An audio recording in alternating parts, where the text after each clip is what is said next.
السلام عليكم. هذه أبرز العناوين. ريال مدريد ينقل مبابي إلى المستشفى. جيفونتيس يستهدف الضم الدولي المغربي إلياس بن صغير من موناكو.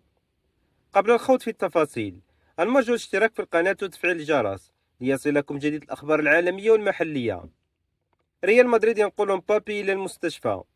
كشف نادي ريال مدريد الإسباني اليوم الخميس عن تطورات الحالة الصحية لنجمه الفرنسي كيليان مبابي الذي غاب عن مواجهة الهلال السعودي في كأس العالم للأندية 2025.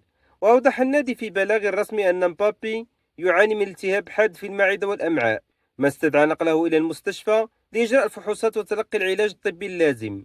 وغاب المهاجم الفرنسي عن المباراة التي جمعت ريال مدريد بالهلال وانتهت بنتيجة تعادل 1-1 ضمن الجولة الأولى من دور المجموعات للبطولة المقامة حاليا في الولايات المتحدة الأمريكية. وأكد النادي أن الطاقم الطبي يتابع حالة مبابي عن كتاب، وسيتم إصدار تحديث جديد بشأن تطور حالته خلال الساعات القادمة. جيفونتيس يستهدف الضم الدولي المغربي إلياس بن صغير من موناكو. وضع نادي جيفونتيس الإيطالي النجم المغربي إلياس بن صغير لاعب فريق موناكو ضمن قائمة اهتماماته خلال فترة الانتقالات الصيفية الحالية.